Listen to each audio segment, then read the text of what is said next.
Good evening. We will call to order the regular Board of Education meeting of Monday, February 24th, 2025. Kristen, will you take roll call, please? Tracy, Here. Eric, Here. Mark, Here. Sean, Right here. Ryan, Here. Aaron, Here. and Ann. Here, I will verify quorum. Will you please rise and join me in the Pledge of Allegiance? I pledge allegiance to the flag of the United States of America and to the republic for which it stands, one nation, under God, indivisible, with liberty and justice for all. Aaron, would you read our mission statement, please? Working together to ensure high levels of learning for all.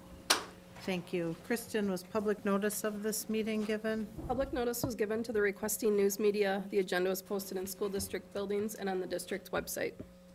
Thank you. Are there any revisions to tonight's agenda? Yeah, there's a couple we would ask the board to consider moving number 15 and 16, the trip in the summer school report, after number 9, after the ski and snowboard team recognition. Motion to approve the agenda as published with the following change: to move items number 15 and 16 to follow item 9. Second. Motion by Aaron, seconded by Tracy, to approve the agenda with noting, moving items 15 and 16 to after item 9 to accommodate guests. Are there any questions or comments? All those in favor? Aye.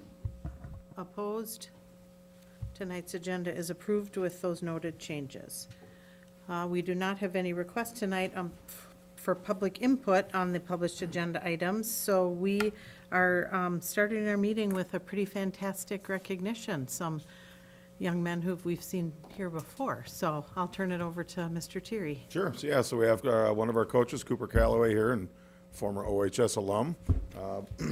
Glad he's helping out. And then a couple of our members from our ski and snowboard team.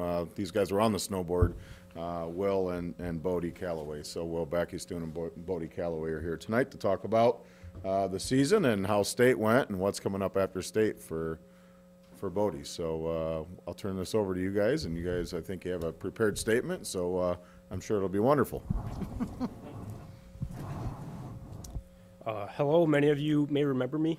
My name is Bodie Calloway. I'm a senior here at OHS, and tonight I'm joined by Will Backestone and my brother and coach, Cooper Calloway.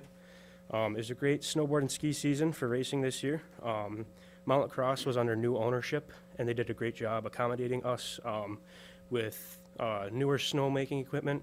So it was great. The season got an earlier jump because they were able to start up earlier and had good snow and lots of coverage on the hill.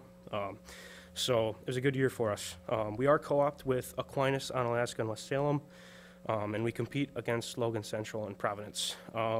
This year we had 47 racers on the AOWS team, 20 of them being from Onalaska. 17 were Aquinas, 8 from West Salem, and 2 were Luther. I'm going to pass it over to Will. Hi, my name's Will Backestone. So I kind of came into the program not really knowing anything about ski racing, and then these two kind of took me under their wing. And this year, my senior year, I finished second in GS and third in slalom, and then that was enough to take second overall at state. And like he said, there were a lot of new developments at Mount Lacrosse this past season and over the summer that really helped kind of boost what we were able to do with our season this year compared to last, and it really made a big impact. So pass it to My name is Cooper Calloway. I'm the one of the coaches for the snowboard team. Move that over. These medals we have displayed, I'm not sure how many of you can see them. The big one here is the overall individual that Bodie got, and then just a couple of the smaller ones for each individual races, and then some of the team medals over here on the side. The championship race, the high school championship races were last weekend. Friday was the first day of it, and then that was just a partial day, kind of like a training and practice day, and then Saturday was when all the racing took place for the snowboard side of things. And then Sunday was the first day for the ski racing, and then Monday was the last day for the ski racing. So each discipline or each ski snowboard gets 2 days worth of racing. The women's ski team did good and took third overall in Division II. Kendall Carlson, that is from OHS, was on that team. And then the men's ski team took first in Division II. Matt Arsenault, a senior of OHS, is part of the men's team. We have 5 local male skiers that qualified and are racing the Western Nationals in 2 weeks at Grand Targhee. Yeah, I've never been there. I don't know how to pronounce that one. But so good luck to those guys headed out there. And then our women's snowboard team did end up taking second overall, and our men's snowboard team took fourth overall, but had the most individual podiums. So 6 of the 7 men's state racers from OHS, including Bodie, Will, Carter Fortune, Cameron Gage, Matthew Jackson, and Ryan Robles. Bodie did end up taking first in all 3 disciplines for a sweep, so first in border cross, first in giant slalom, and first in slalom. And that's about all I had.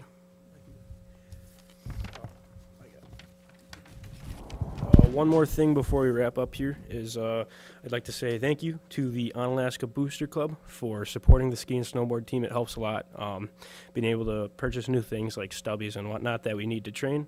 And then thank you to our athletic directors, along with Mrs. Laura Lee Fegan. And thank you to Mr. Schaffner, as always, for being a great principal and inspiring us to do great. And then the coaches as well, Coach Cooper, the other snowboard coach, Dirk, and then our new head coach, Nick Bennett, did a great job this season. He really filled into the role and was able to perform well. And then one last thanks to all the parents who have donated, whether it be food for state, along with other things. It really helps to make all the events run smooth. And then we are excited to be heading to Nationals. That is in Copper Mountain, Colorado. All 3 of us will be there, along with 2 other local snowboarders, one from Luther, one from West Salem. But thank you all again for your support. Well, before you scoot out, which I'm sure you want to do quickly here, this, as I indicated when I this is not the first time you've been sitting here sharing this good news. So I want to congratulate you. Is this 3 times you've? Three Yes, it is, times yeah. you've won? Yep. Okay. So you kind of missed that in your, that's big. That's really big. And how many kids did you say from Onalaska are on the team? Well, 6 of them competed at the state team. There's Okay. 20 from Onalaska that Altogether. are in the program. That's fantastic to hear how much this program has grown. 2 of my kids participated in this program a few years back, and I don't know if they had 20 total. So you have clearly brought some excitement and some energy to the program.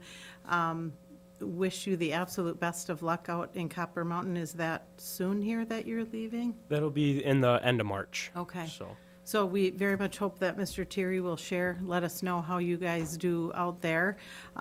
We appreciate you coming in and allowing us to congratulate you in person, sharing about your season, and great to hear that things are going so well out at Mount Lacrosse as well. So we wish you the absolute best of luck. Congratulations on your next venture here, and congratulations once you graduate. So, yeah, thank you. thank you.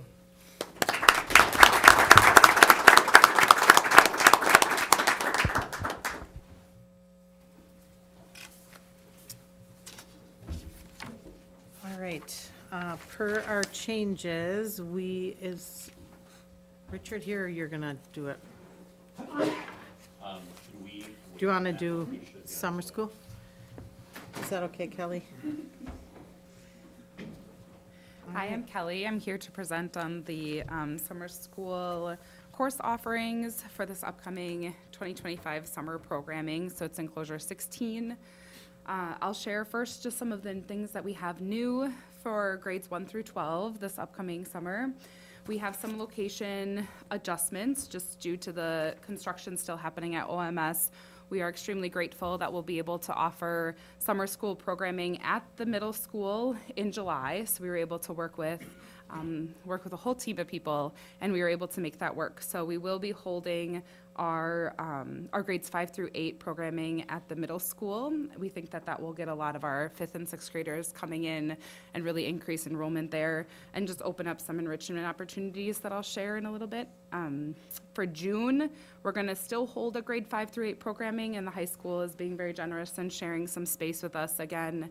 We wanted to go to the high school.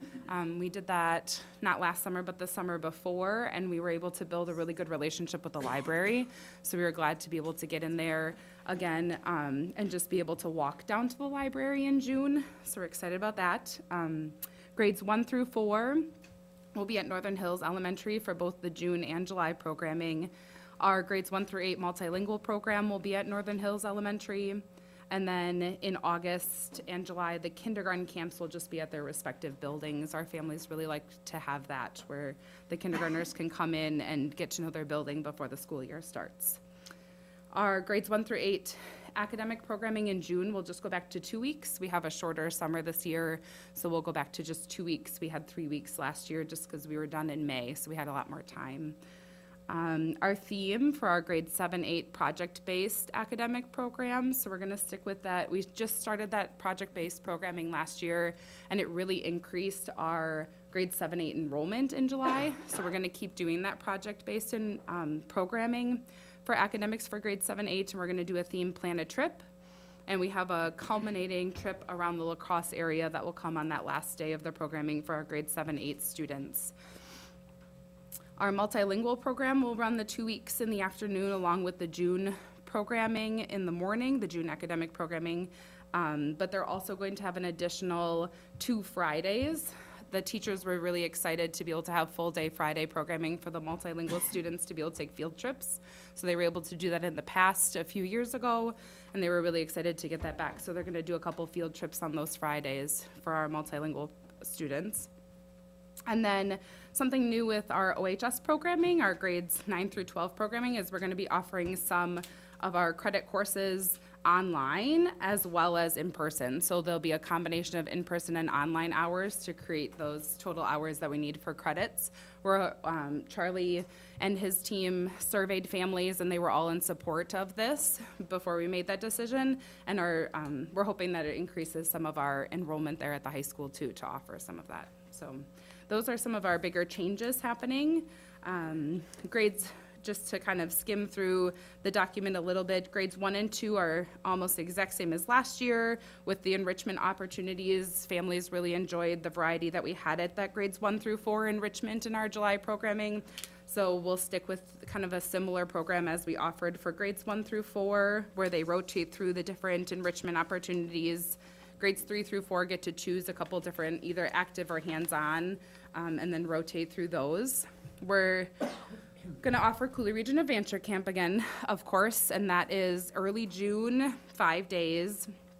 And with the number of staff interested, again, we're hoping to be able to offer 4 sessions like we were last year. So every student wanting to participate was able to last year for the first time.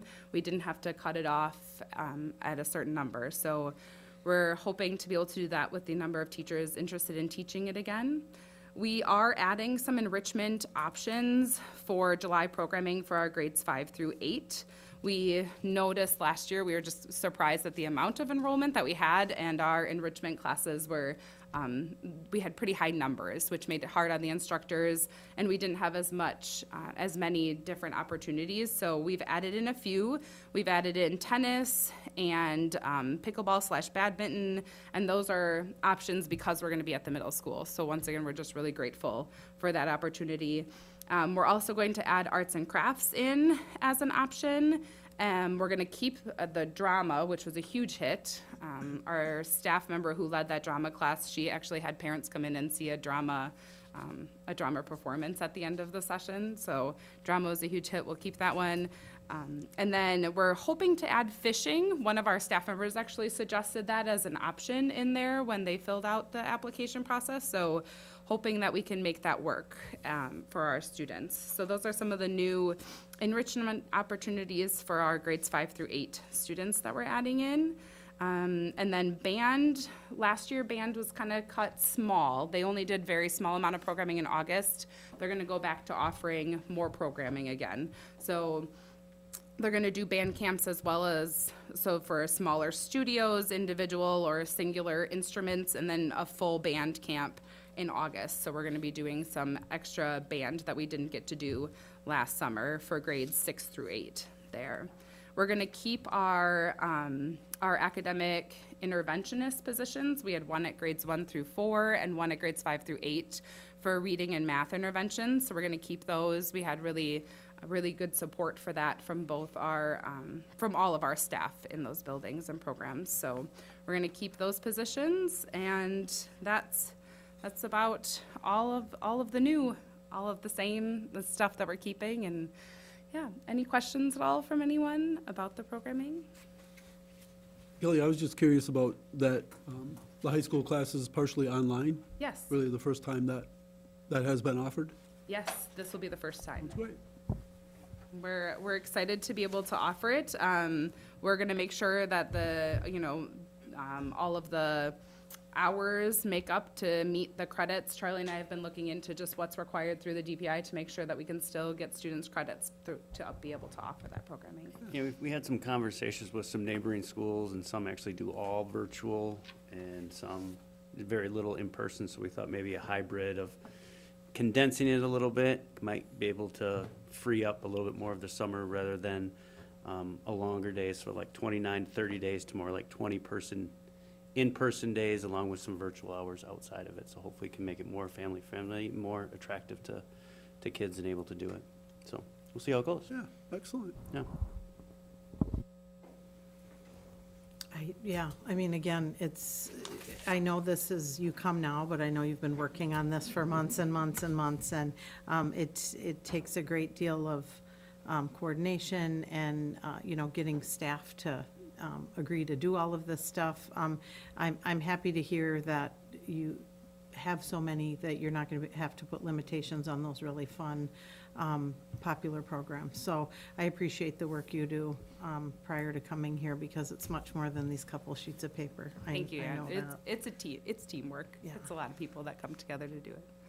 And just to add on to what Ann said, like, it's really impressive to see, like, the breadth of coverage across all of the different, age and grade levels. So a lot of work goes into doing that, I know, but it's really impressive to see that, and a great presentation of what's changing as well. So thank you for that. All right, this is an action item, so what is the pleasure of the board? I'll make a motion to approve the 2025 summer school course offerings as detailed in enclosure 16 summer school and presented by Kelly. Second. Motion by Aaron, seconded by Tracy, to approve the 2025 high school, middle school, and elementary school summer school offerings as outlined in enclosure 16 and elaborated by Kelly. Are there any questions or additional comments? All those in favor? Aye. Opposed? Those summer school offerings are approved. Thank you. Thank you. All right. Jared, do you want to take are you going to take the trip? Well, or- actually, wait, he has a handout you'd be handing out, so. Okay, so, all right. Okay, don't let me forget. All right, we will go to our student rep. Is Leah coming tonight? Leah will not be here this Okay, evening. okay, no worries. So Jared, we're going to start with you. Absolutely. Unless you want to wait. No, I'm here, I'm ready.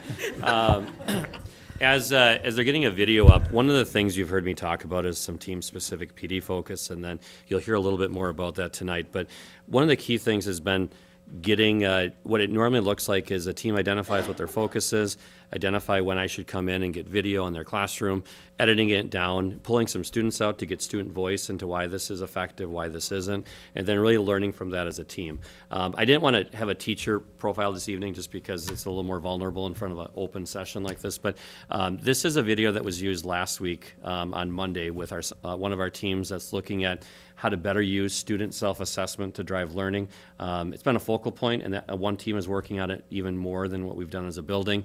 But this is an example of a student who I'd said, can you talk a little bit about this to kind of front load our session that day? And she immediately said yes. She sat down and answered the question. So I'm just going to put it up there, and what you won't hear me saying is, tell me what we need to know about student self-assessment. And then it's just a 3-minute video that we'll hear from Alexa.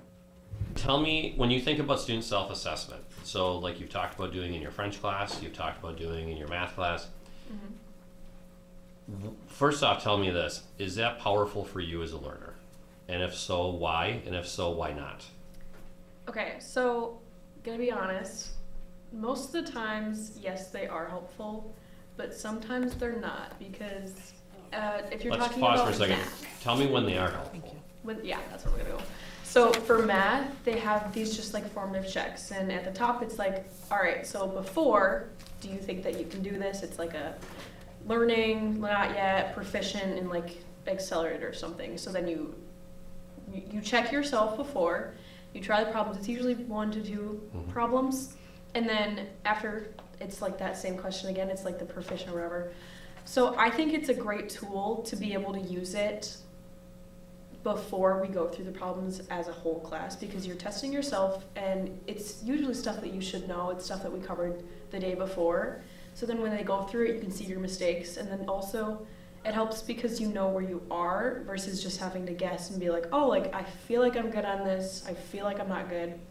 But sometimes it's not helpful. Before we go that, because I want to do that, but before we do that, does that help? Like if you see I'm not where I should be, does that make you more engaged if you get drafted for resource in that area? Absolutely, yeah. Because I think that Mrs. Anderson especially, she really does look at the checks. She looks at who's where and does this person need help. And then automatically if you say that you're not really confident in it, she'll draft you for resource. She really does work for you and looking at where you are and where you need to be. And does that also then helps you think, I do need to work on this? Yes, absolutely. So we talked about where it works.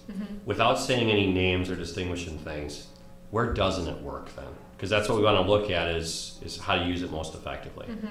Sometimes it doesn't work if you don't know the material, and sometimes in a class, majority of the students don't know it, which then makes it more difficult to like check yourself, because if you aren't super familiar in an area of like a subject or something and you're being tested on it, and if you're not getting helped through the result, it's not as effective, because if you're just doing it by yourself and seeing what you know, some students just won't take the initiative to like look at that, see what I did wrong, and then apply it to themselves versus the teacher like going through it. So I think that if the student tries it first and then the teacher goes through it after, I think that's more helpful than just giving the assessment to the kid only. So knowing right away from the teacher you have it or you don't is essential. Yeah. And then also having a response if you don't know it. Yeah, absolutely. Okay. Is there anything else about student self-assessment we should know? I like that they're not graded. It's really nice. Basically, that's it. Back up, you mentioned that you like it that it's not graded. Yeah. Why? Because it doesn't put pressure on kids. I know that I'm especially not a great test taker, because I get like, oh my God, what if I fail this? And the formatives I think are really nice because it's just checking what you know. It's not a grade in the grade book. It's not going to tank it or bring it up more. It's more of a like, oh, okay, like this is what I know, this is what I don't. There's no pressure behind it at all. Is there, one last question, Alexa, is there a difference, we've talked about if we collect We can it cut or it off don't here collect too. I it? think we're long enough. Is there a difference there in terms of your? So this was an example of using the student voice to set up the whole PD time for that team for the hour, because what she hits on is exactly what the team had takeaways from in November in terms of clarity about what they need to know, getting immediate feedback and having a response if they don't know it. And then the team after that, they had hard copy examples of recent self-assessments they've used. And then we went through and had a checklist of, did they get immediate feedback? Was there a response if they didn't know it? So on and so forth. So it's amazing what students can share if you give them a chance to share, and how that can help drive what we're doing. So that's a little bit what it looks like, minus the teacher practice in the classroom. I just have a question. So with this formative assessment, the self-assessment piece at the bottom where I think I am, and then there's a spot for people to say, like, draft me for resource. Are the teachers also looking at this, and even if they don't say draft me? Yes. Like, if they really tank it, they will still We, draft them? we want students to identify when they need help, but we also have the check in place that if you don't know it and I know it, we're gonna draft you anyway, even if not. Okay, just because sometimes people are thinking, oh, well, it's just this. So that's great that Correct. you have a backup for that. Yes. Thank you. When are these due, Jared? I can't pass this. When you handed this out, I thought, oh my God, do we have to fill this out? All right, Jason, do you have anything? Sure do. This is the time of the year for some of our clubs. It's a fun time for them because it's their competition season. So, for example, Quiz Bowl, Art Club, FBLA, and many others have a lot of their state competitions coming up here, and some have already had them. So it's fun for those students who have been working in their clubs all year to kind of have an ending in closure anyway, and have some cool places to go and things to do for that. This past Saturday, the student council had led our winter dance. It was well attended.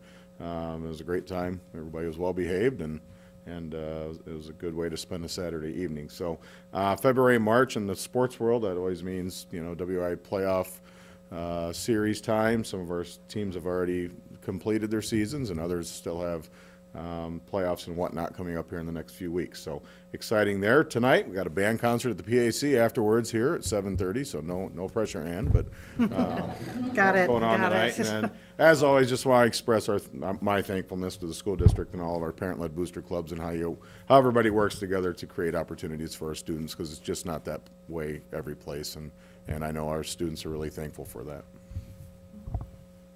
Thank you. Middle school. All right. Well, we've had a lot of exciting things happening since we last spoke. Specifically, we had our winter wellness 2 Fridays ago, a winter wellness day, and a lot of really cool stories and opportunities for kids in that day. If you haven't seen on Facebook Nick's work with our ice fishing crew, please check that out. It's some really cool stuff. Had a couple of teachers take about 12 or 15 kids out ice fishing during winter wellness. For most of them, it was the first time they had ever been, and they had a blast. And so really cool to see kids get opportunities like that. Similarly, we had a couple of, so one of the options for kids on that day was to go ice skating. And we had a couple of our 8th grade students who are big hockey guys, and they asked if they could stay there all day and just help everybody out. And so they got to hang, and it's really cool to see students put in a position where they feel really confident and competent. And a lot of the younger kids really enjoyed getting help tying skates, from these guys who are the big hockey guys. And so that was a cool thing too. On the same day, we also had 10 kids who decided they didn't want to do any of the fun stuff, any of the traditionally fun stuff, because they wanted to go do math. So we had 10 students go compete at Western at the Math Counts regional competition, middle school level. And happy to say that Onalaska Middle School took first in the team as well as individual competitions. And so we have 4 students who are going to be competing at the state level as a team, as well as 2 students competing at the individual level in the state competition. And speaking of math, just another highlight from some of our recent PD and just kind of ongoing thing is our math walkthroughs have been going on, and our math teachers have been doing a lot of great work comparing to previous years how they've been doing with a lot of the benchmarks. And so it's things as simple as making sure that we have word walls up in the classrooms, or that we have the standards that we're focused on, or lessons, the target for the lesson up there today, as well as how we're structuring the classroom, as well as like question and discussion techniques. And it's just checks that we'll do with our math coach, Lori Peterson, going through the classroom, making sure that those kind of core features of best practices in math instruction are in place. And so that's been a lot of work that they've been putting in lately, and just want to acknowledge that as well. Thank you. Liz, you'll do the elementary. Yeah, thank you. To keep on the theme of adult learning, we know for our students to learn at high levels, our adults need to be learning at high levels as well. We had the Equity PD on the 17th, which was well organized and very highly engaging for our staff. Many different sessions for our staff to choose from, expanding their knowledge of different cultures in the community. We had a couple of different student panels of high school students that were, those usually have a wait list for people to see those. They're exciting and popular. And some with restorative circles and how to improve our own self-care and balance as well. So a lot of different sessions presented by our own staff. It was really nice to see that expertise that we have within our own staff and have them share that with others. And then across the elementaries last week, we also, each building had a full day with Shannon Keebler for our math PD, continuing the theme that we've been working on with her this year. So she was able to model lessons at 3 different grade levels at each of our buildings. So she taught 9 lessons across the 3 days, which was quite a bit. But doing it as like a fishbowl, where the others in the grade and specialists were able to come and observe, and then take time afterwards to debrief with her what they saw the students do, what worked well, and what they might do as their next moves. And I just was very positively, surprised that it was things people could put into place in their classroom the next day. So as I walked around the next day, I was like, oh, I saw her do that yesterday, and now we're able to do that successfully the next day. So it's been really positive for all of our staff. And shout out to Nick Ragnar. He came and recorded each of those sessions and edited them down so that the rest of our staff can continue to have those as part of our PD library that they can work with as well. And then all of our 3rd graders across the district are going to the symphony next week, so that's very exciting. They're getting ready to be audience members for the symphony, and it's Disney themed, which should be really engaging for our kids as well. And we also have Read Across America Week next week. The theme is let's share the stories that raise up the many voices that need to be amplified and heard. So our teachers have different books from different regions around the country that they have to choose from to explore the voices found therein. And then at Northern specifically, we had our fancy lunch. You may have seen some of Nick's pictures of that. We had strawberry milk, which is very exciting. Can't have that every day, but it's exciting to have as a once-in-a-while treat. And we also have our winter family fun night coming up this Friday with bingo, so that's exciting as well, hosted by our PTO. And then Mr. Senior also wanted to share, they have a family dance coming up next week on March 7th. It's a Wild Wild West theme, but no cowboy boots for the sake of the gym floor, he requested. So I'll hand it over to Ms. Davis. So just at Perch, we are looking forward to our classroom visits and concerts for our 1st through 4th graders this week. And then on Saturday, we have a grade level gathering for both pre-K and 1st grade, where they'll be doing crafts and then some bounce house situation, so looking forward to that. Awesome. Well, as always, lots of good things going on, and I heard tonight a lot of not only that our students are stepping up for those leadership opportunities they're given, willingness to be videotaped at the high school, step up and do that extra help, but also our staff. I think I heard Lish say staff recognize that they were able to do it, which is different than stepping in and doing it the next day. So I think that speaks volumes about the people we have here on our team and their willingness to learn and implement right away is really pretty fantastic. So again, to borrow what Lish said, in keeping with the theme of adult learning, we have an extra sentence on here tonight. The board will have an opportunity to comment on our own recent professional development.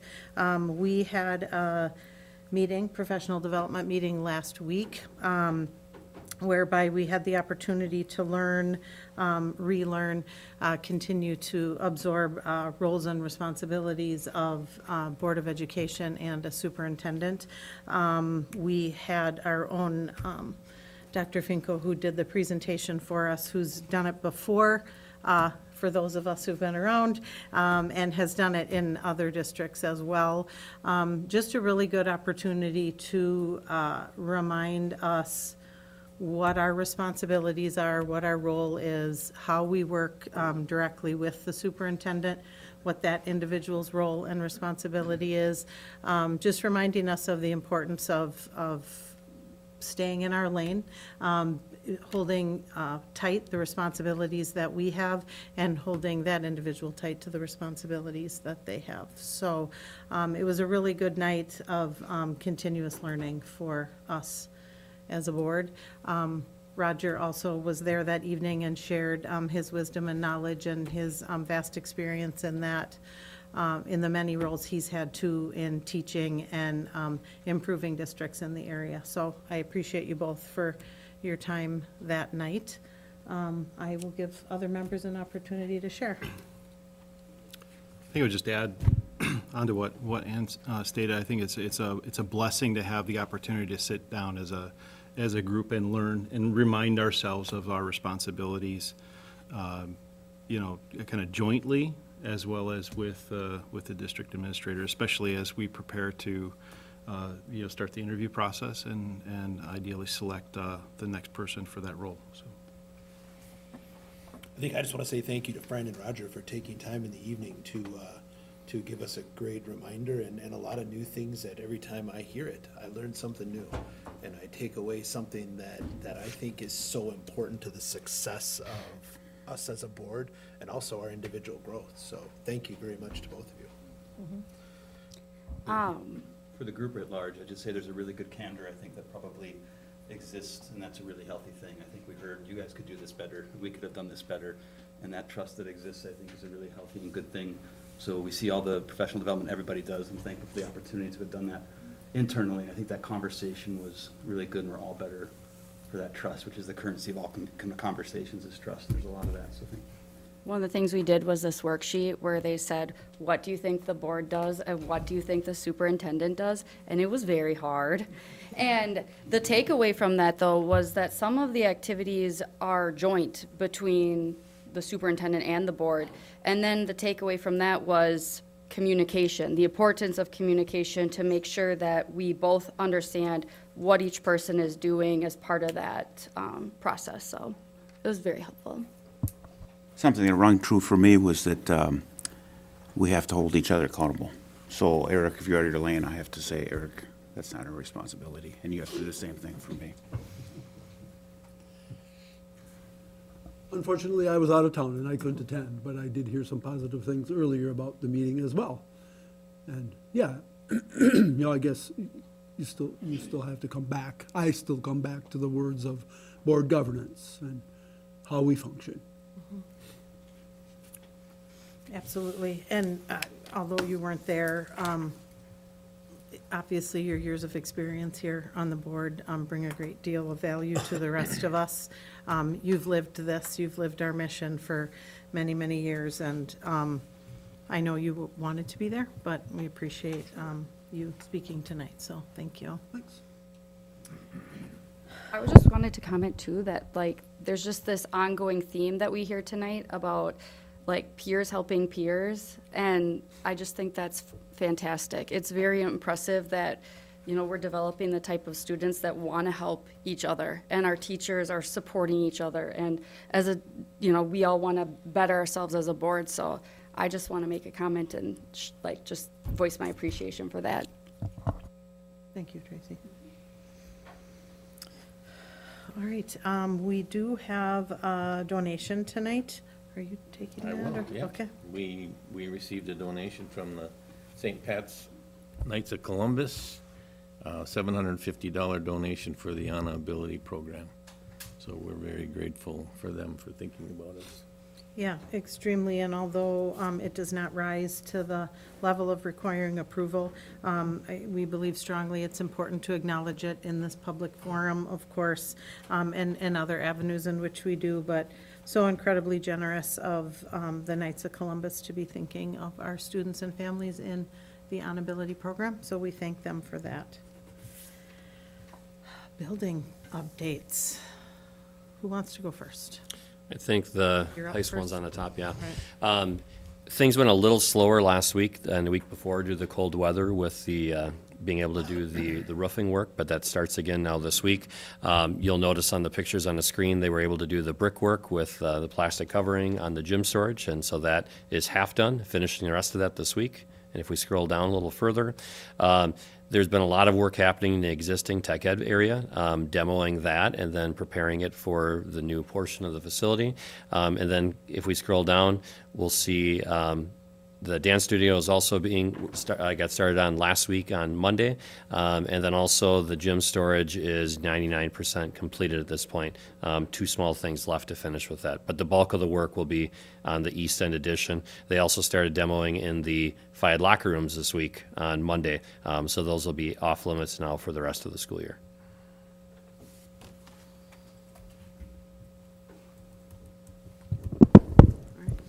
All right.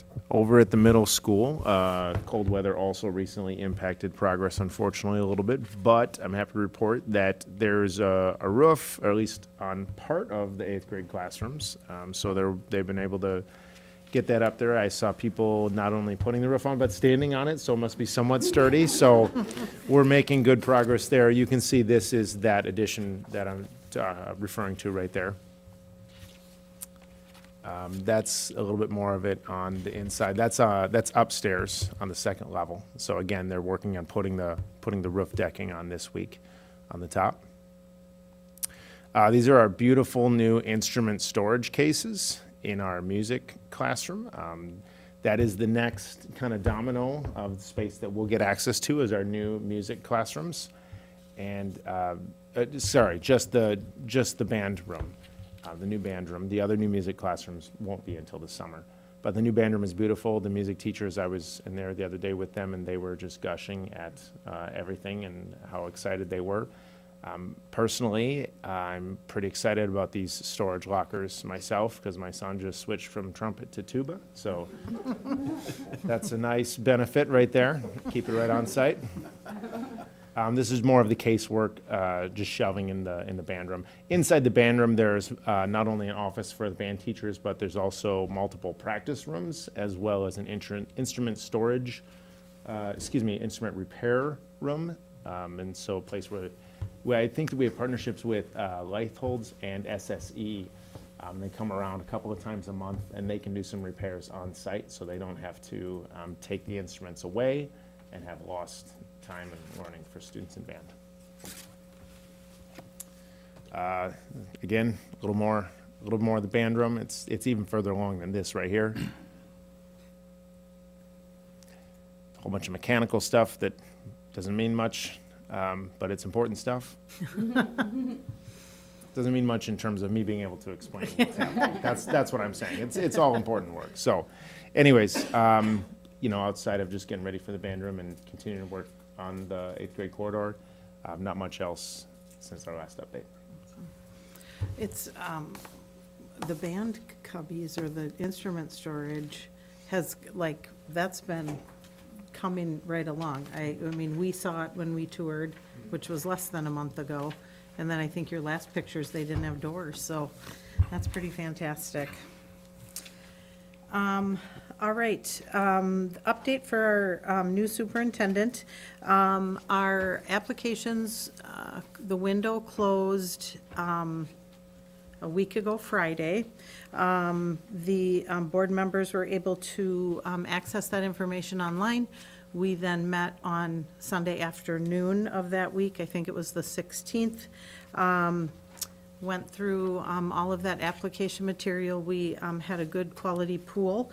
From those applications, we have determined a pool of 6 candidates that we will interview in closed session, as those things remain confidential through this first set of interviews. So we will interview a couple nights this week. The intent is to move that to a pool of 6 or a pool of 3. And then those interviews are scheduled for the first week in March. And that will be an opportunity for the community to participate. Our administrative team, cabinet members will participate, and then a second interview with the Board of Education that evening. So lots going on as far as that is concerned. Exciting time. We appreciate the help that we are receiving from Bruce Quinton from WASB.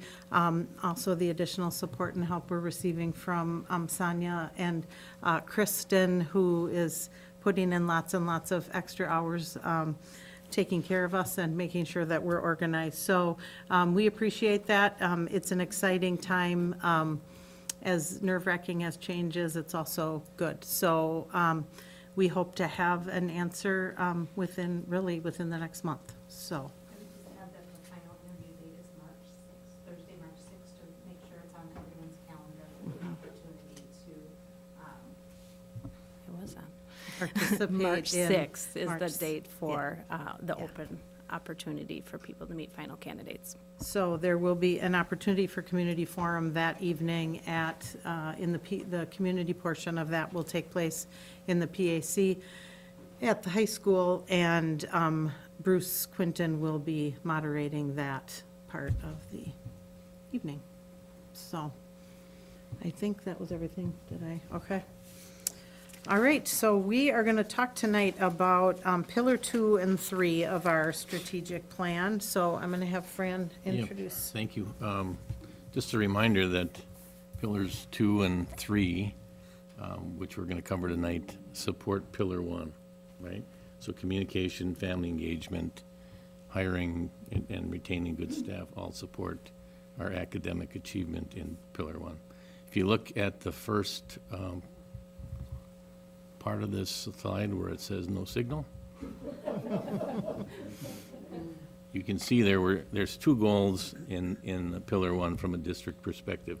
The first one is to increase the family experience survey result, high leverage question. What we did this time was we added the question, what is the question that we're trying to improve on? And that is, I would recommend my child's school to a family who does not currently attend here. And if you look at the action steps on your computer, you can see there were 3 from first semester.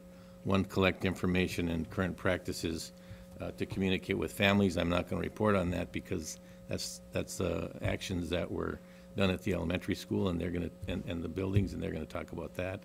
The second was to survey families and teachers to identify the essential components of good communication.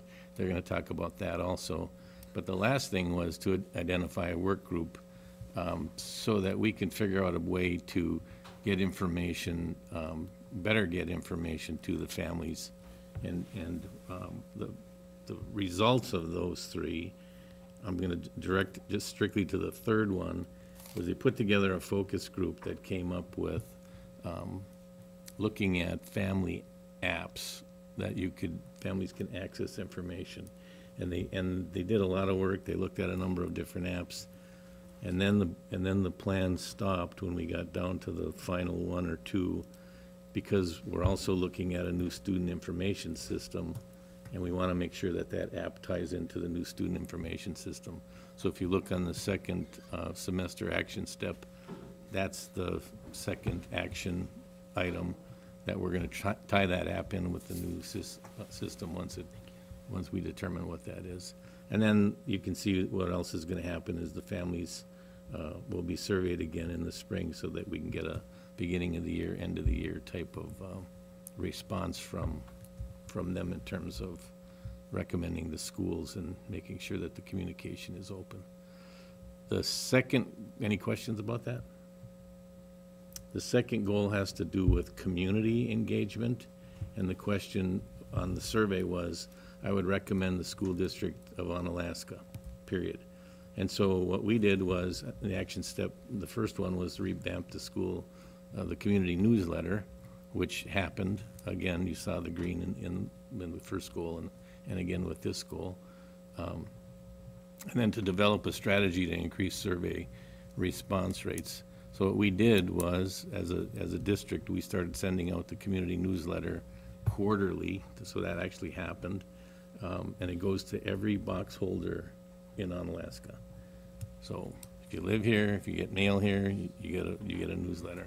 And actually, people comment, I don't know if they comment to you, board members, but they comment to me when I'm in, like, the grocery store or something, hey, we saw this in the newsletter. So we know it's getting into people's hands. And then the second one was, we tried to do a community survey. We did do a community survey, but we didn't get as many people as we wanted to responding. So we wanted to come up with a strategy to how we could increase the survey response rate. And what we did was, this is Lori's work and Nick's work, we came up with a postcard, and we passed this out, and I think I linked it to the board over the weekend. But this is the front of the postcard, and this is the mailing part of the postcard. You can take a look at that. This is gonna go out to every box holder in Onalaska also. And what we're asking for them to do is to let us know if they want more information over and above the quarterly newsletter. So there's a way for them to scan the QR code. If they're like me and they don't know about QR codes, they can send us their email address, and what we'll do is monthly minimum, a monthly note will go out to them. We're not gonna inundate them with things that they're not interested in, but on a monthly basis, we're gonna try to give them a better update. So we're getting to them more than just quarterly. And that's a strategy in terms of how to develop a better response rate. And you could see what, on semester 2 action steps, we're gonna continue with the newsletter, we're gonna send the postcard, and so on. And then the final part of that community survey is, once we get this postcard in people's hands and we get them to respond to us with their email addresses, then we're gonna do the community survey again, at either the end of March or early April, so that we can get a greater response from people.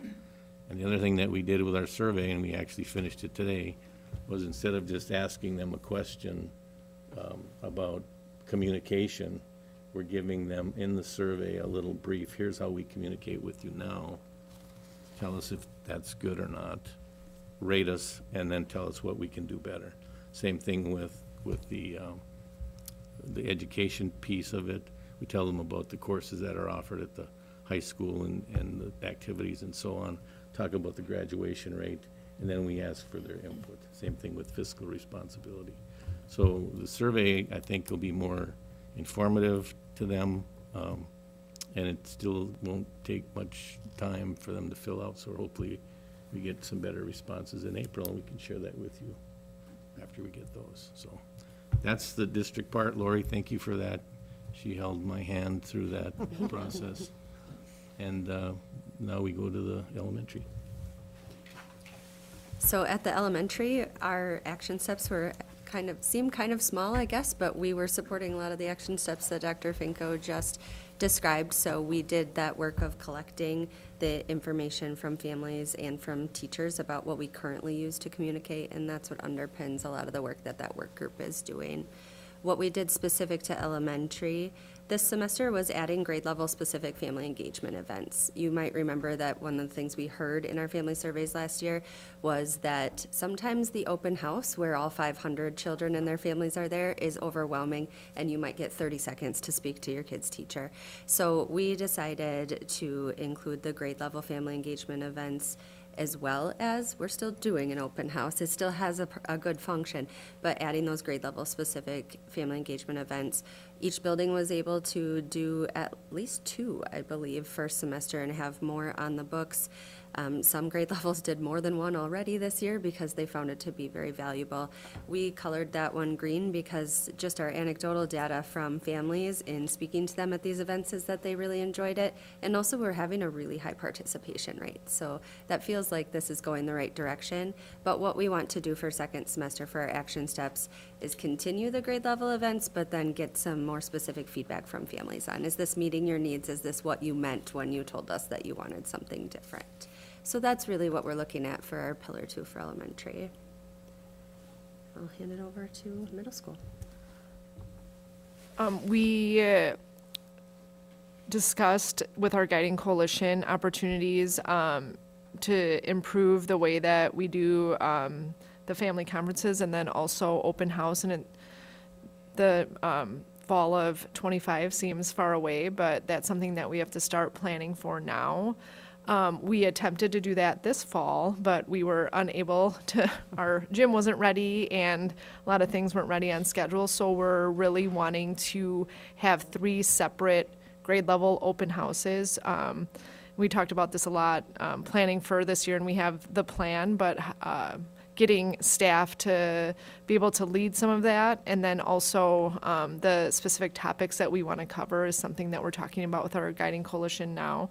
And then as far as the family conferences go, we're offering vouchers for the Big Boars coming to have a food truck there, and we're wanting to increase participation by offering some families vouchers in order to encourage them. Maybe they encourage them to come to conferences, maybe families that we don't engage with normally, and that's something that community members as well as some members in our school want to donate towards in order to increase the participation. So we're really excited about that.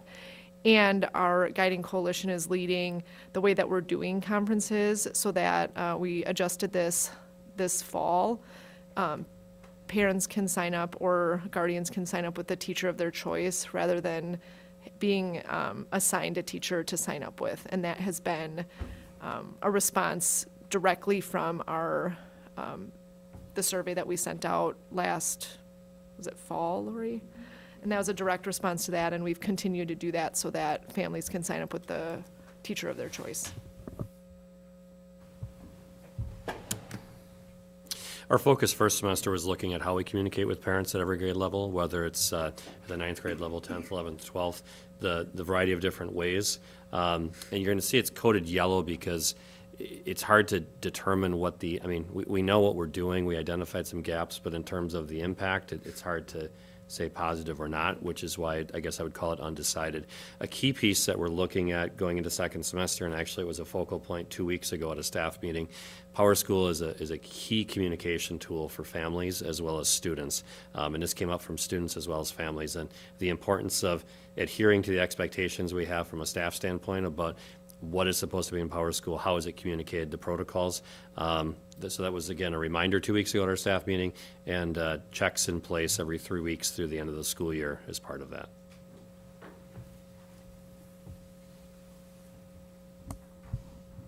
Pillar 3? Can I just say real quick beforehand, I would recommend my child's school to a family who does not currently attend. That the social media stuff that's being done at each school, I think, is a powerful accelerator. We talk about the paper, but I could not have a kid and see what's done on ability. That ice fishing, I saw that Facebook post with the kids. There's just this authentic joy. Really, it's on display on social media and every channel that we're on, what a good school district it is. So it's not probably captured here in any way, but it is definitely an important lever we have and one that is well pressed. So I just wanted to thank all those folks making that social media work, because the story's not manufactured, right? You go to those pages where they are, and it's not. And every day you can just go there for a shot of joy about amazing things happening. And are we still doing those notes? I remember that from last year, and that was just such an amazing thing that doesn't maybe meet this threshold.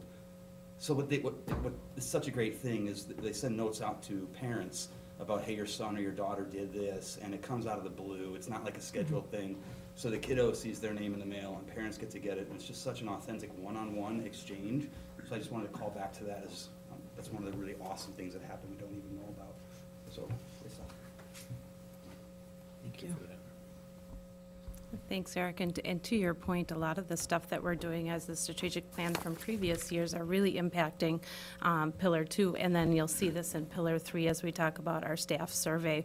Some of the things that we've done in the past are now really, you're reaping the benefits of what that is. So In terms of Pillar 3, that's the recruitment, development, and retention of our staff. And so to highlight that, when we do our employee survey, we do an employee survey every other year. So we did one in 23, 24, and then we had focus groups at each buildings, which allowed us to move forward with plans, as we kind of shared here.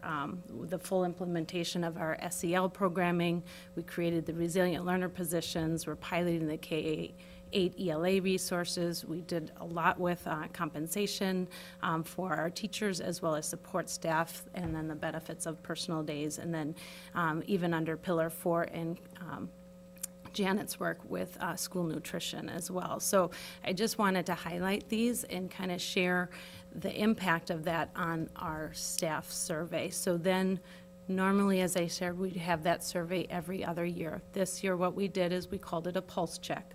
We had just a quick survey for our staff. It was 11 questions that were specifically tied to the Pillar 3 work that we did. So there's 2 areas within our scorecard and our strategic plan that survey highlights, and that's employee satisfaction and then engagement and professional development. So all our goals are tied to these surveys and these specific areas. So you'll see that, again, employee satisfaction and then that engagement in PD.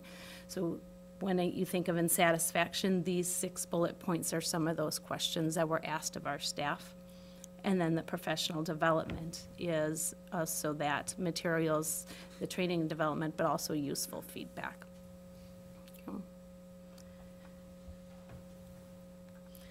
So from a district perspective, our first goal was on the employee satisfaction that I referenced of the survey. And so what we found is 2 of the lower scores were related to the 2 specific questions: I trust the district's leadership, and the district is heading in the right direction. You'll see the score on the right, that impact is green. That's probably, wasn't anything that we did this quarter, but looking back and further how much we've changed that I highlighted on that screen. So we had a significant increase in this employee score from 3.84 to 4.06. The action step for the district here, we were looking at our district recognition strategy, how we utilize that with our core values. It's not to say that that work isn't happening now, but can we look at it in a larger term where it starts from the board all the way down to our staff and even our students and the community. There wasn't much work from my standpoint working on this, so it's not to say, again, it hasn't been happening, I haven't had the ability to work on it. We also need a superintendent that knows and understands and wants to buy into this. So I would hate to start a program when we have a new superintendent that might want a different vision. So kind of putting a little hold on this in terms of actually implementation, but also still for next semester here, or this next quarter, is looking at what are our norm districts doing? Is there something that we can mimic or develop a strategy on that can look at it from a district perspective? The other areas I mentioned from the survey is that engagement in professional development. Again, we had a significant increase on our staff survey going from 3.95 to 4.3, so a lot of work we've already continued on for this. One of the things that we're doing this year is looking at that. I received useful feedback to help improve my work. We have our educator effectiveness for our teachers, but we don't have a good system yet for our support and hourly staff. And so there is a group of us that are leading measures on how to give better feedback and evaluation system that is around our core values as well, too. So that's working on that now so we can roll it out in 25-26. I just appreciate your time in doing the pulse check and for all the staff who completed the survey. Even though it's done every other year, in my time being on the school board so far, it's been very obvious that like our administrators want a lot of quick wins. So if there's something that we can identify that we can make a difference, like they're making it happen. So I appreciate that you did the pulse check because, you know, a lot can change in a year. So Absolutely. you. Yeah, based on kind of what we've done from the last survey, we did go around and share the results of the survey through the focus groups. This year, that pulse check, we allowed the buildings to do that in terms of meeting with their guiding coalition, their entire staff, and kind of sharing the celebrations, because where we were from last year to this year is quite an improvement.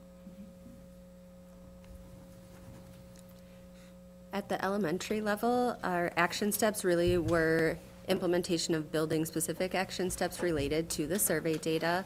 So I will share specifics for Northern, and then I'll share for Mr. Sainer, and then I'll hand it over to Mrs. Davis.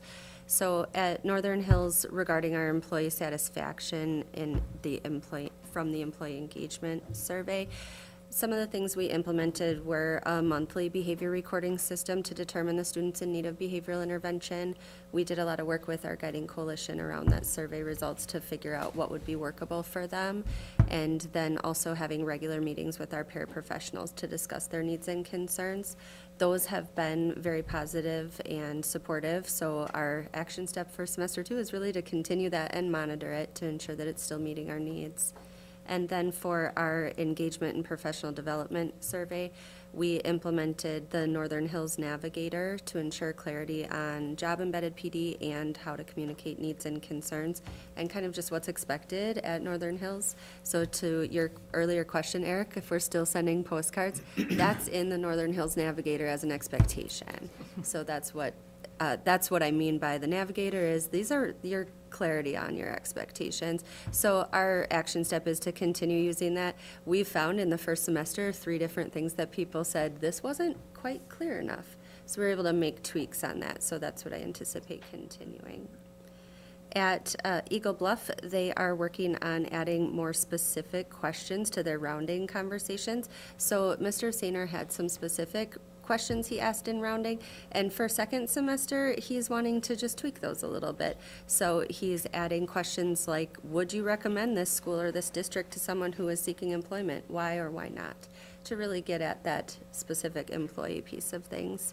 And then they worked on a shared document of areas of expertise that they could use around the school for job-embedded PD, and they're going to pilot a video study similar to what you've heard Mr. Schaffner talk about. So that's what they'll be working on at Eagle Bluff.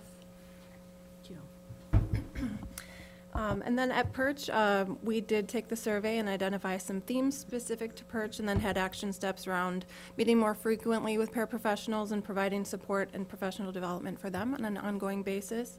Also shout out on the announcements to have that public recognition for our kids and our staff as to what's going well.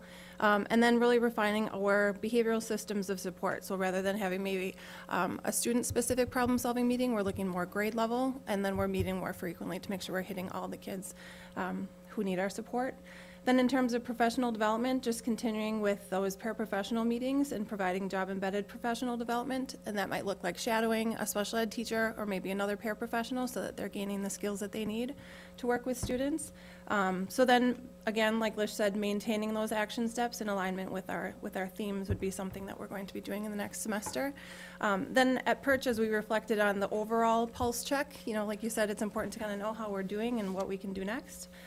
Just recognize that there's something around celebrations too. So just highlighted through our guiding coalition that 95% of our staff agree or strongly agree that their work contributes to the overall mission and vision. So we wanted to highlight that and celebrate that. And we thought that a good way to do that would be to then really look through our student rounding. We did something different this year. We had a 2-week period at the beginning of January where we had staff members meet with every single student in our building and then devise some themes from that. And they kind of shared some unique celebrations about what they like about Perch and then also what they would like to see, like sparkles more in the hallway or, PE every day. So we're just taking those to celebrate what our staff is doing and just highlight that what they do every day does matter, and it does make a difference in those large and small ways, academic and otherwise. So something that we're doing at our next staff meeting, which we think is going to be pretty great, is to replicate what happened at the equity PD with the student panel and invite some of our Perch graduates who are now at the high school back to really share their experience and what made a difference for them.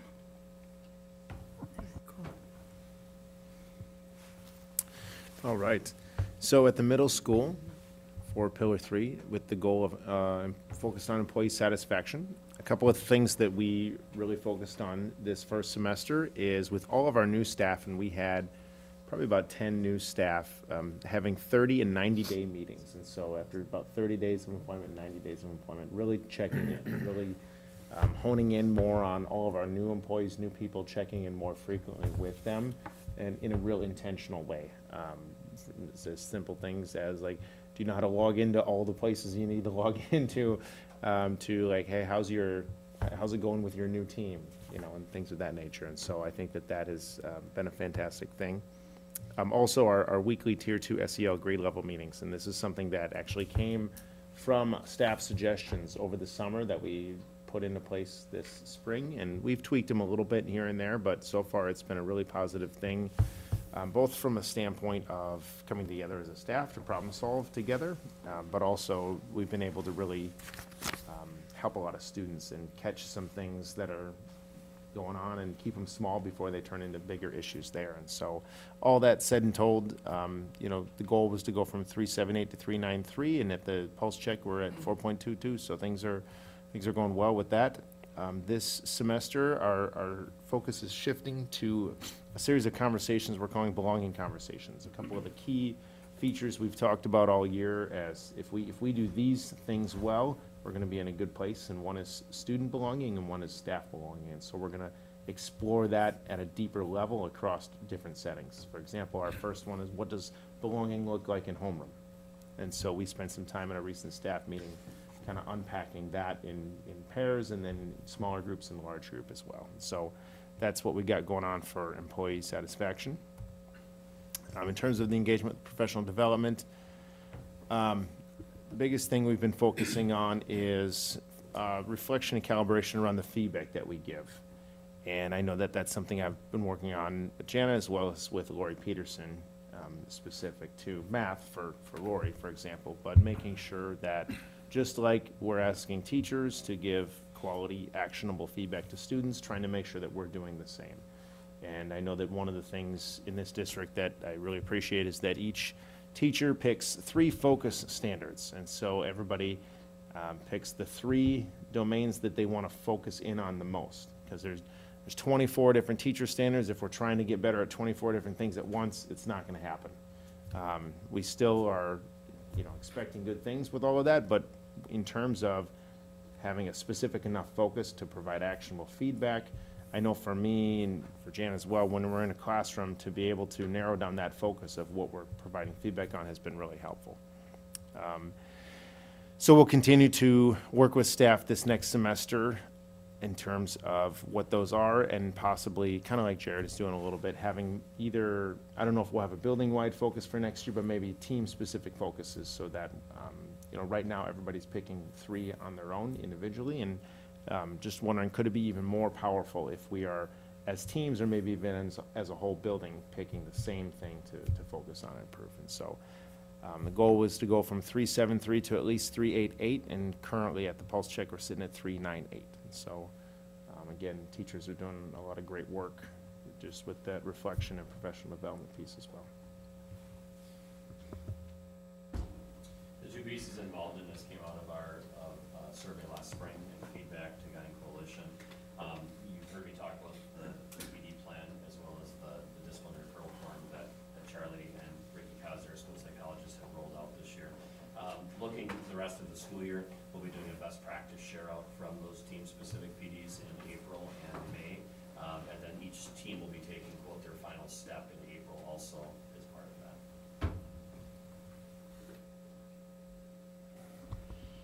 I would just add that the other enclosure that is in there is the actual official scorecard that's on our website, and it highlights not only Pillar 3, but Pillar 1, 2, 3, and 4, and any updates that we have at the district level, and then each building and the scores that we have. And as we periodically get more updates in each area that we have in the scorecard, we'll share that with the board and the general public as well.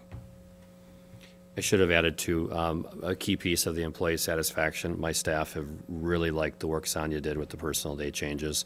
That's come through loud and clear, and it's been really, they've really felt respected through that process.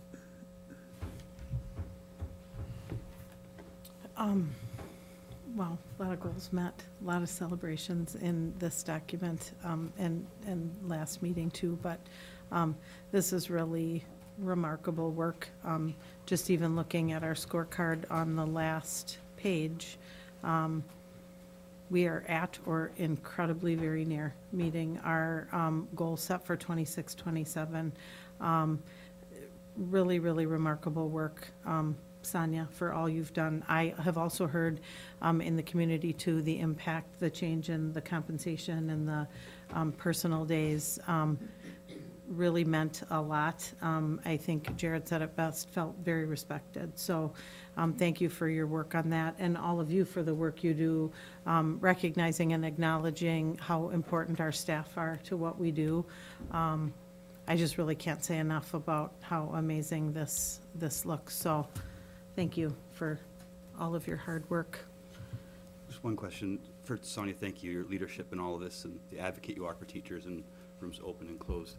Fran, Sonia, I'm not sure when you mentioned the two lowest questions are, I trust the district's leadership and the district is heading in the right direction, that kind of hits me square in the chest. Is that something, even though it's a pulse check, that how do we engage with that question? Do we need to now? How do we own that as us, and what can we do about it to help alleviate that? Yeah, that's a good question. We know that trust is an emotion. It's how people feel about you, right? And they base that on a few things. One is how well we communicate, how well they think, how competent they think we are. Are we reliable in what we do, right? So if we communicate with people, we show competence in what we do, we build trust. When it talks about district trust, we're talking about district-wide trust, right? So we can do that as a whole group in terms of building, continue to communicate. I think you see some things in the plan, reaching out more and more to families and to community members and just listening to what they say and then responding to their feedback. And I think the more we do that and the more we can communicate the good stuff, the celebrations, we're fiscally responsible, we're academically strong, our teachers are getting better, our administrators are getting better, our board's getting better. If we can communicate that to people, I think that we take away any reason why people wouldn't trust us because we're doing our jobs. Yeah, thank you. I would add to Eric that although those were the lowest scored ones, they're not significantly low, and we were improving from last year to this year. So for example, I trust the district leadership. Last year was 3.7, and it's moved up to 3.97. Heading in the right direction. It was 3.82 last year. This year it moved up to 4.06. So we are moving forward. Thanks for the context. All right, thank you very much. I see Mr. Moses is here. No worries. Quite frankly, you're right where you were going to be, so this is perfect. No worries, no worries. You're here to talk to us about a choir orchestra trip. Sure. We're hoping that you will approve a trip next year that would occur approximately March 26th through April 1st. We would be heading to New York City. We're not sure how many students will go, but we're projecting between 160 and 200 with 20 to 25 chaperones. We'll travel by bus, and whether we go all the way to April 1st or come back on March 31st has a lot to do with the busing costs. They've gone kind of cray-cray. So we'll just see where that's happening. I just talked to my person today, and they're saying they're having difficulties with the busing. So, but at some point we'll get it. I don't know how much it will cost. And then we will be using the World Strides Festival again, where we participate in a competition at Riverside Church. It's a beautiful venue. Kids love it. They have a ceremony at the end of the day where they give trophies, and then they take us on a dinner cruise around the bottom of New York City to go around to the East River and see New York lit up at night. And last year was a really fun trip. They got a better boat line and better food, and kids had a great time, and then the chaperones got out and danced. The attractions, we always try to do 4 Broadway shows, 3 to 4 shows. We're up again for the 9/11 Memorial. We did that 4 years ago. or 3 years ago, and then we would like to do the top of the rock again. And then the other things we do are, like we go to a museum. Last time we went to the Met, we'll probably go to MoMA or Guggenheim, some other museum, since some of the kids probably would have already seen the other one. And then there's always shopping and touristy things that they can do on their own. We would provide 5 dinners and 4 breakfasts. The cost to the student is somewhere between $1,700 and $1,850, but we're working towards the lower end. And this is totally a guesstimate because I don't know how much busing will be. I don't know how much food will be. But I've done some preliminary work talking to the restaurants and talking to the hotel, and I think we're going to be able to be closer to $1,700. There will be several fundraisers. We will have candy bar sale, which we do every other year. And we, Ashley for the Arts now will be offered as individual fundraisers as opposed to, it used to be a group thing. Participation was lower because it was August and people were gone. But if a student wanted to earn money towards their account, they could do it. And a parent could work too. We do this donation letter where they send out, it's basically a paper version of GoFundMe. They write a letter, personal letter, saying, please consider donating to my account. And then we do thank you letters. If they get a donation, then we have them write thank you letters to the people who donated. And it's 100% profit, so that's why we do that. And there will be other opportunities available, working festivals or events at the Omni Center. So we provide them with several opportunities to make money. Some kids just work and just save up their own money or parents pay for it. But we try to give as many opportunities as possible. If their situation is where they have to come up with their own trip money, we give them several opportunities where they can make a majority of the trip. So far, since 2014, we've done it every 2 years, and it's been a highlight of a lot of students' memories, and it certainly is enjoyable for me to see them enjoy it, the city, so much. Does anybody have any questions or would like me to elaborate on something I've talked about? I don't have a question, I just have a comment, Richard. Just, having had students go through this program, I firsthand understand the benefits of this from a transformational memory, cultural experience, educational experience, right? I mean, it's a fantastic program that you've put together in the past. I think the opportunities the students have to earn those dollars to be able to go it's a wonderful experience for them, and I'm glad that you're continuing to press that forward. Appreciate that. Thank you. I'll make a motion to approve the trip request by Richard Moses for the 2026 trip for choir and orchestra to New York City, as outlined in his presentation and this paper he gave us. Second. Motion by Tracy, seconded by Brian, to approve the choir and orchestra trip to New York City in 2026, as detailed by Mr. Moses and outlined in his handout tonight. Are there any questions or comments? All those in favor? Aye. Opposed? That trip is approved. Thank you. Thank you. And I also wanted to say that my personal staff satisfaction of where I'm working is a 5.0. Thank you. And I've been talking to friends from other districts. I feel lucky. All right. Thank you. you. So much for your patience.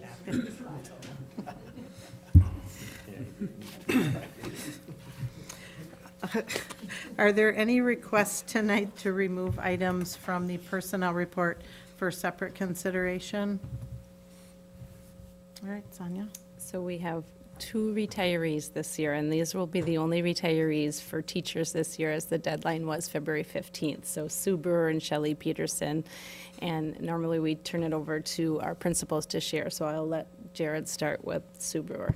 Sue's been in our district since 2005. She started out as a paraprofessional at Eagle Bluff. She came to the high school as a health paraprofessional and did just a fabulous job there with student care. And then has also she's subbed as a health teacher. She was an at-risk teacher for 2 years, and now the last 4 or 5 years has been family and consumer science. And she's embraced that. She's done the extra work to become certified for the assistant childcare certification we talked about the last meeting. Has really worked hard to make that program what it needs to be for lots of different types of students. And in Mr. Sanner's absence, I'll talk a little bit about Shelley Peterson. She has been a teacher for 34 years, 33 of them being at Onalaska. She started out at the middle school as a 5th grade teacher. She had a little stint at Irving Perch and then was one of the founding teachers at Eagle Bluff when it was built. You will see Shelley out in the Onalaska community at every event. If she hasn't taken your ticket, she probably will soon. And I don't think she'll probably take the little time off because she has to for WRS purposes, and then she'll be back helping out at the high school in any event that is possible. So she has been a breath of fresh air at Onalaska, and we will certainly miss her in retirement. And then we have one resignation request. That's Brian Mopat. He has been with us since, I believe it was 2012 or 2013 as our French teacher at the high school. So he will be missed, but he's moving on to Bangor to be their principal. And then Annette Gallstead is going to help us out filling out a couple extra hours for the remainder of the school year. A lot of years leaving us here, but of course, we wish them all the best. To Brian, obviously big shoes to fill, but moving on to bigger things for his family, which is really quite fantastic. And to Sue and Shelley, their commitment and passion that they've provided to us for all of those years will be greatly missed, and I'm sure we'll see them both around, so. Motion to approve the personnel report as detailed in enclosure 17 and presented by Sonia. Second. Motion by Aaron, seconded by Sean to approve the personnel report as outlined in enclosure 16 and detailed by Sonia.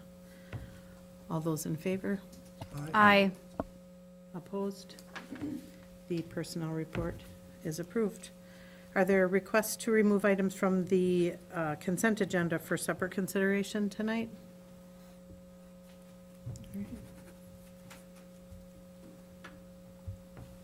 I'll make a motion to approve the consent agenda as outlined in our agenda. Second. Motion by Tracy, seconded by Sean to approve the consent agenda as presented in item 18. Are there any questions? All those in favor? Aye. Opposed? The consent agenda is approved. We have no further business. Second. Motion by Brian, seconded by Tracy to adjourn. All those in favor? Aye. Opposed? We are adjourned before 7:30, Mr. Terry.